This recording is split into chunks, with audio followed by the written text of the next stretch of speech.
ሰበር ዜና! በዚህ ሰዓት መላ የዓለም ሕዝብን ቀውስ ውስጥ የሚከት ዜናዎች እየተሰራጩ ይገኛሉ።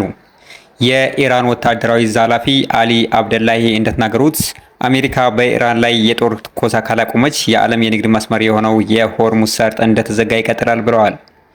በአሜሪካ እስራኤልና ኢራን መካከል በሚደረገው ጦርነት ፓኪስታን አሁንም በድጋሚ መግባባት እንዲፈጠር እየጠየቀች ነው።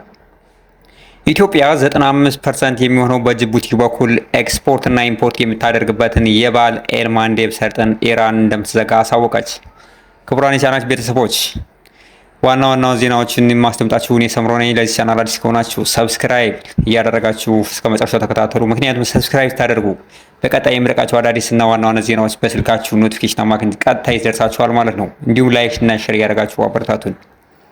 የአሜሪካ መንግስት በኢራን ላይ የጣለውን ማዕቀብና ነጻነት ካላነሳ በፋርስ ባህረ ሰላጤ ቀይ ባህርና ኦማን ባህር ላይ የሚደረጉ ማንኛውም የንግድ እንቅስቃሴ እንዲቋረጥ እናደርጋለን ስትል ኢራን አስጠነቀቀች። አሜሪካ በኢራን በኩል በሚያልፈው መርከቦች ላይ ትንኮሳ ከቀጠለች ማንኛውም መርከብ ወይም ደግሞ አገልግሎት በዚህ ሰርጥ ማለፍ እንዳይችል የኢራን ወታደራዊ እዝ ኃላፊ አሊ አብደላሂ አስጠነቀቀ። የአሜሪካው ፕሬዝዳንት እንደተናገሩት የአሜሪካ የባህር ኃይል ወደ ኢራን የሚገቡና የሚወጡ ማንኛውም መርከብ ላይ እገዳ ጥሎ ነበር። አሁን በደረሰ መረጃ የአሜሪካ የባህር ኃይል 10 የሚጠጉ ከኢራን ጋር ግንኙነት ያላቸው የነዳጅ መርከቦች ጉዞ እንዳቋረጡ ተደርጓል። በአሁኑ ሰዓት ሆርሙዝ ሰርጥ ያለው እንቅስቃሴ በመቆሙ ምክንያት የዓለም የነዳጅ ዋጋ እየጨመረ ሲሆን በርካታ የአፍሪካና የዓለም ሀገራት የኢኮኖሚ ቀውስ ውስጥ ገብተዋል ነው የተባለው። እንደ ኢራን ዛቻ የቀይ ባህርን መስመር የመርከብ እንቅስቃሴ የምትዘጋ ከሆነ የኢኮኖሚ ቀውስ በብዙ ሀገራት ይከሰታልም ተብሏል። በተለይ ለኢትዮጵያ እጅግ ለከፋ ችግርና ማህበራዊ ቀውስ ያስከትላልም ብለዋል። በሌላ ዜና ፓኪስታን በመካከለኛው ምስራቅ ሰላም እንዲሰፍን ለሁለተኛ ጊዜ ድርድር እንዲያደርጉ እየጠየቀች ነው። የአሜሪካ ቪስ ፕሬዝዳንት ጄዲ ቫንስ ለፎክስ ኒውስ እንደገለጹት የመጀመሪያው የተኩስ አቁም ስምምነት የተቋረጠበትን ዋና ምክንያቶች አብራርተዋል።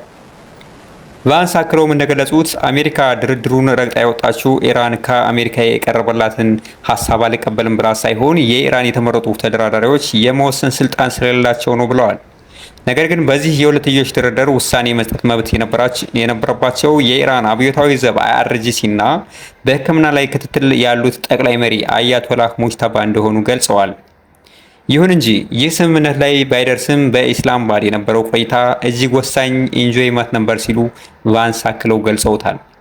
ክቡራን የዚህ ቻናል ቤተሰቦች እስካሁን እናንተ ጋር የነበርኩ እኔ ሰምሮ ነኝ። ሰብስክራይብ፣ ላይክ፣ ሼር እያደረጋችሁ በቀጣይ አዳዲስና ታማኝ መረጃ እስክንገናኝ ደህና ቆዩ። A gamma ray telescope searching for unseen physics in the stars of the galaxy.